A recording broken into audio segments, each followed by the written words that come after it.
Well, let's now talk about the revival of the Sabah force, and that's what was actually done by Hazrat Ilyas Rahmatullah alayhi. Um, it is the revival was in fact indicated by the early people too. Imam Malik Rahmatullah alayhi has a popular statement that the last part of this ummah will be rectified the same way the first part was. Once again, the last part of the ummah will be rectified the same way the first part was, meaning that in the last part there will be rectification, means there will be poor status, and from that it will be converted to a good status. Okay, so that's rectification. And how will that happen? The way the first part got rectified. So how the rectification occurred in the first part? Through some efforts. Right? Rasul Sallallahu Alaihi Wasallam taught some efforts or introduced some efforts. Through the efforts, they were rectified. So it means that the same effort would be revived. What I mean by same efforts? Efforts in the same method or procedure. So the procedure or method will be revived. Okay, basically many different Islamic efforts are going on, but what we are lacking is the method of Sahaba, method of Sunnah. Okay, so that method will revive. That's what yeah, Imam Malik Rahmatullah said, that the last part will have same the same way they will activate. So the same method of efforts will be revived.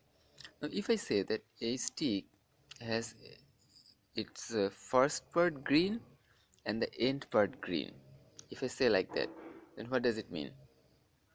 A stick has its first part green and the end part green. What do you mean? Understand then? I mean, it was green, and later on it moves to Yeah, yellow. what about the middle part? The middle part is not green, right? But That is why I say it moved to yellow. yeah, Then it moved to again it something else. refreshed to. It's something else. So what we can infer when I say that first part green and last part green, it we can infer that in the middle part it's not green. So the method didn't exist in the middle part, in the middle age. Okay, so that's a long period though, but the method didn't exist. Okay, so the Savala method is the divine method. So in the middle part, the man-made method ran for this long period. Okay. Now I'm gonna cite a hadith. Okay, in Muntakab hadith, in Dawa and Tablig part 35, hadith number 35 says that it's a statement from Amr ibn Auf radiallahu anhu. He says that Rasul sallallahu alaihi wasallam says the deen was unfamiliar in the beginning, and very soon it will again become unfamiliar. So those Muslims, Basharat or good news will be for those Muslims whom will be considered unfamiliar for the sake of deen. These are those people who will rectify whatever changes have been made in my tariqah, okay, in my method. Once again, Amr ibn Auf radiallahu anhu says that Rasul sallallahu alaihi wasallam states, deen was unfamiliar in the beginning. Very soon, it will again become unfamiliar. So those Muslims, good news will be for those Muslims who will be considered unfamiliar for the sake of deen. These are those people who will rectify whatever changes have been made in my method. Okay. So now you see that it was unfamiliar, and so it will again become unfamiliar. So, and in the middle, that changes have been made in the method. So the Sahabala method uh, did not exist in the middle part. Okay, but at the end part, people will uh, appear who will then correct. Okay, correct those changes. Okay. They will get back to the original method, Sahabala method. But these people who will do that will be considered unfamiliar. Okay, as if, I mean, it will look like that the middle part, since it ran for a long period, will look familiar, and these guys, okay, who rectify and retrieve the original method will look unfamiliar. Okay, now it makes sense that the madrasa method looks familiar and tabligh method looks new. It looks new, it looks unfamiliar, as if it didn't exist and that one was existing.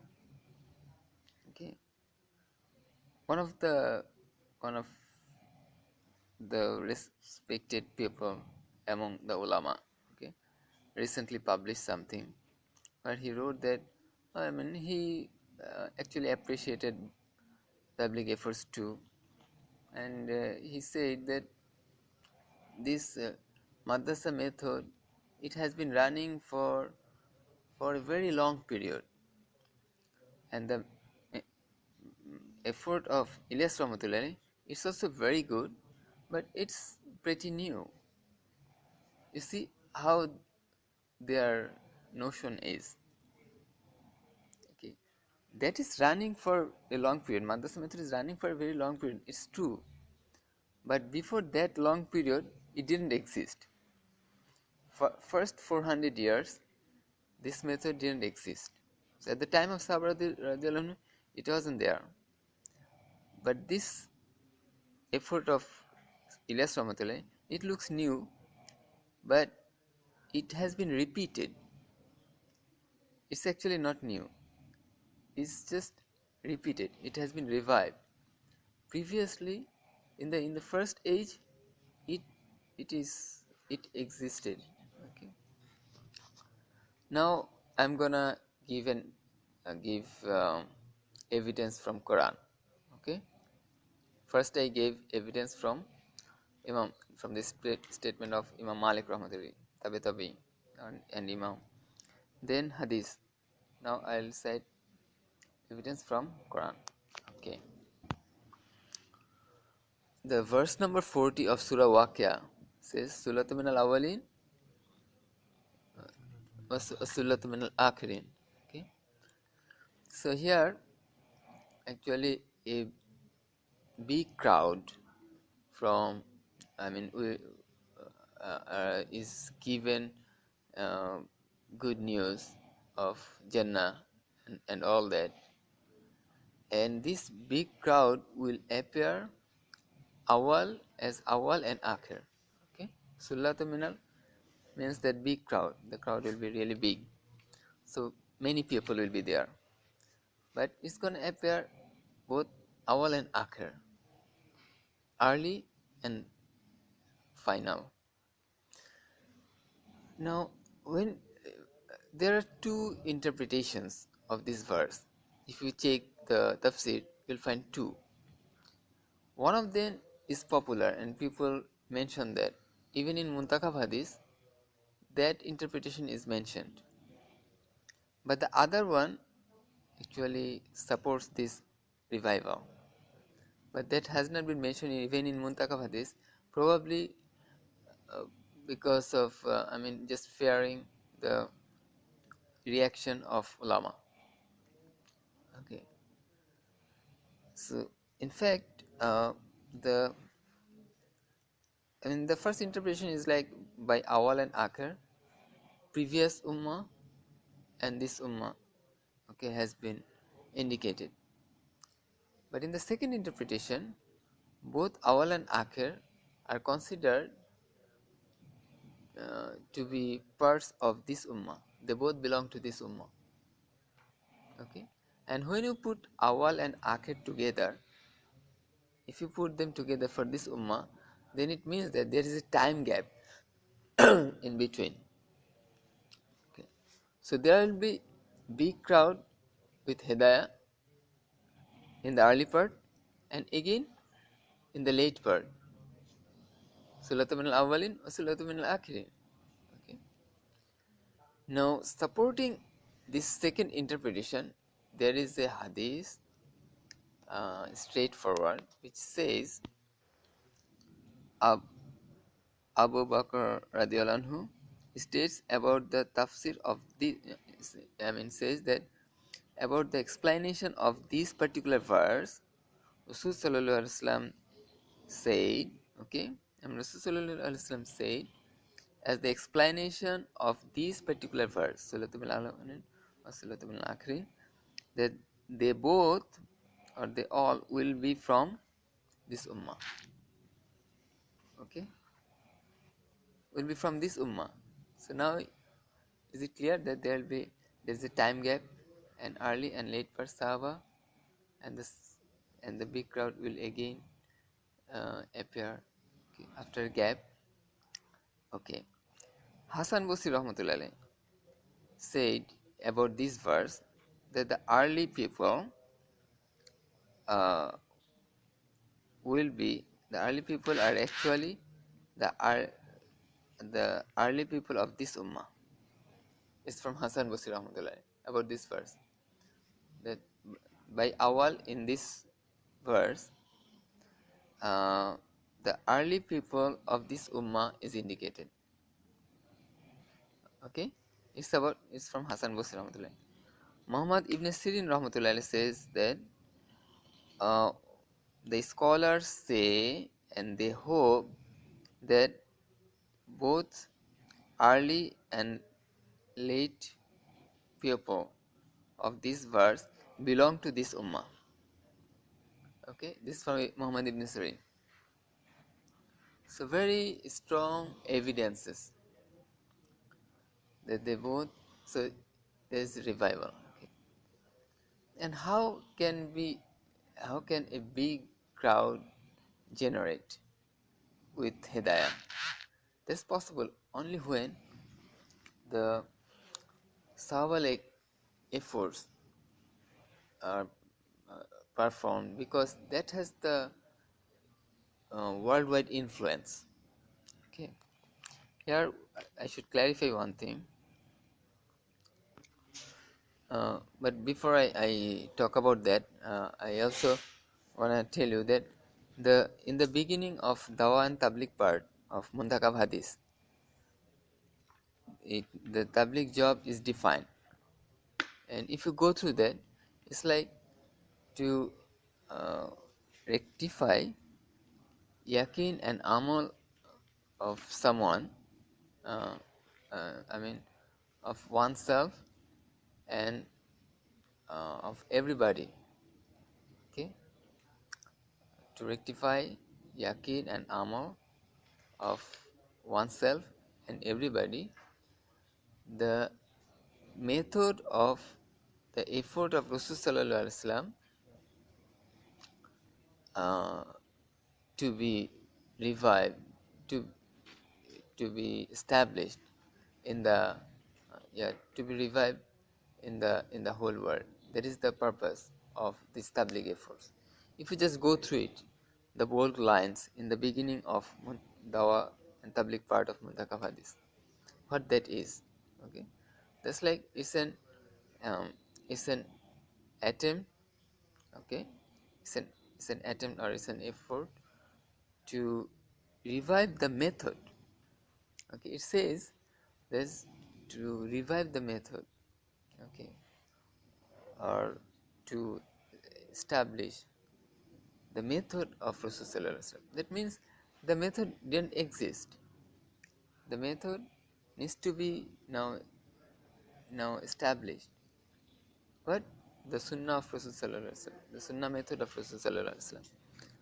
Okay, so it's actually revival. It's actually revival.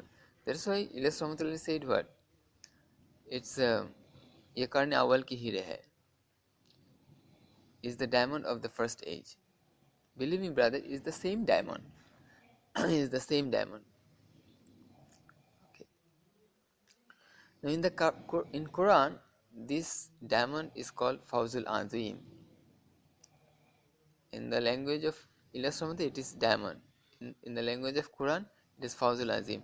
It's a great success. Okay. So what that verse says, let me recite the whole verse. Okay, I'll let you recite. Allah says in the Quran in Surah Tawbah, وَالسَّابِقُونَ الْأَوَّلُونَ مِنَ الْمُهَاجِرِينَ وَالْأَنصَارِ وَالَّذِينَ اتَّبَعُوهُم بِإِحْسَانٍ رَضِيَ اللَّهُ عَنْهُمْ وَرَضُوا عَنْهُ وَأَعَدَّ لَهُمْ جَنَّاتٍ تَجْرِي تَحْتَهَا الْأَنْهَارُ خَالِدِينَ فِيهَا أَبَدًا ذَلِكَ الْفَوْزُ الْعَظِيمُ. Now you see the people who did that Hujra Nusra efforts, okay, Muhajir answer, and they were Sabekun, they were strong in their efforts, and the Awal people. So definitely it indicates Sahaba radiallahu anhu. They were the early uh, uh, Muhajir and Ansar, okay, and it says that radiallahu anhum or radu anhum. That's why we use the term radiallahu anhu with Sahaba radiallahu anhu. Okay, so Allah is satisfied with them, and they are also satisfied. So that's a big reward. That reward will come in Jannah after all other rewards. That will be the actually biggest reward there. The satisfaction, the declaration of satisfaction from Allah. So that declaration is given here. But what is noteworthy, there is a small part in the verse in between this declaration of reward and what they have done. I mean, who those people are. وَالسَّابِقُونَ الْأَوَّلُونَ مِنَ الْمُهَاجِرِينَ وَالْأَنصَارِ, then وَالَّذِينَ تَبَعُوهُم بِإِحْسَانٍ, and the people who followed them. So it's not only them, but also those people who followed them. Then it says وَأَتَلَهُمْ Jannah, so they will have Jannah with the flow of Nahar underneath, and they will uh, live there forever. And ذَلِكَ الْفَوْزُ الْعَظِيمُ, that is the great success. That's the diamond. Okay. So it's also for those people who are following. And now you see here it says, when it says following, it's not like if someone follows Sahaba radiallahu anhu in every aspect except their Hujra Nusra effort. Okay? Hijra Nusra effort, except that if I follow, then I don't actually fall into the promises of this verse, right? Because this verse identifies Sahaba radiallahu anhu with their Hijra Nusra efforts. That's how Sahaba radiallahu anhu the term Sahaba could have been used too, but Sahaba, instead of Sahaba, it says Muhajir and Ansar. So they have been identified with their Hijra Nusra effort. So if I follow them, okay, with every aspect but not this one, then so the people who will be doing Hujra Nusra efforts again, okay, they will be followers of Sahaba, including their Hijra Nusra efforts. They belong to the rewards, and so they can also be called Radiallahu Anhum. Okay, so these days the Tablig people can also be called Radiallahu Anhum according to this verse. I'm not saying, Quran is saying, right? No, that doesn't mean, I don't mean to say that we now start calling Tabligh people Radiallahu Anhu. No, I don't mean to say that. But in fact, Allah says that they can be called Radiallahu. Right? Well, we must admit that at this time of the revival, the workers are not doing it perfectly. Not even close to how it is supposed to be done, or how Sahaba radiallahu anhum did it. So there is a gulf of difference between the performance of the people who are doing it now and how it was done at the time of Sahaba radiallahu anhu. So then how it is possible that the Hidayah would still spread around the world? Well, the answer is Allah has given a special discount at this time, for this time of the revival, and the discount is as high as 90%. Okay. A hadith is pretty much like that. Rasul sallallahu alaihi wasallam says that if you leave out 9 out of 10, then you will be caught. But there be time when people will fulfill 1 out of 10, and that will be enough for them. I mean, with that, they will be made successful, or that will be considered fine for them. Okay, so at the time of Sahaba radiallahu anhum, they all did actually more than 90%. I don't know how much they did, maybe 98, 99 or whatever, but definitely they all performed more than 90. But at this time of the revival, even if it is done 10%, then Allah is going to accept it. And that's how it is now spreading Hidayah around the world. The kalima says that we just have to do it according to the method of Rasul sallallahu alaihi wasallam, the Sunnah method, and the method of Sahaba radiallahu anhum, and it needs to be accepted by Allah. If Allah accepts as a performance in that method, then Allah is gonna give as a giver. So we just have to have the amal accepted by Allah as the amal done in the Sunnah method. Okay, so we are trying to do it at this time of the revival. We are trying to do the effort of Deen in the divine method, in the method of Rasul sallallahu alaihi wasallam and Sahaba radiallahu anhum, but actually the quality, or how much we are really able to follow the Sunnah, we are far behind. We are lacking a lot. But all this deficiency will be overruled, and Allah is gonna accept, because of the special discount, because of 90% discount. Allah is accepting even after all these deficiencies, and that's why Hidayah is spreading around the world. It's now clear. I mean, some outcome is already there that Hidayah is spreading around the world. So with that, just kalima says it just has to be accepted as Sunnah as something in the Sunnah way. Okay, so we're trying. So because of special mercy and discount, Allah is inshallah Allah is accepting, and so Allah is giving Hidayah. It's also thereby established that it's the amal that has to be there, and then Allah will give. It does not depend on any makhluk. Makhluk cannot do anything. So the prophets, they used to do it before, but if the amals are done, the prophets are not there, the ummah is there, but the amals are done. So the kalima, according to the kalima, no makhluk is required. Just the Muhammad Rasulullah, Muhammad sallallahu alaihi wasallam showed us the amals. If the ummah do the amals, there are no prophets. Okay, that's not a problem. It's not related to makhluk. If the amal is done, whatever amal Rasul sallallahu alaihi wasallam showed, if that is done, Allah is then gonna give us hidayah. Allah will give all the outcome.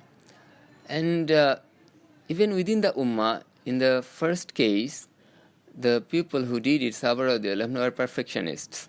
Okay, so people might think that okay, again some makhluk did it who were perfectionists, so maybe hidayah is coming from perfectionist people, okay, or prophets. Okay, so Allah is establishing that no, hidayah is absolutely in the hands of Allah. No makhluk can give hidayah. So first Sahaba radiallahu anhum did who were not prophets, okay, then they are perfections, okay. Then at the time of the revival, even, I mean, neither prophets nor perfection people, rather ordinary people who can't do it perfectly, who can't do it even properly.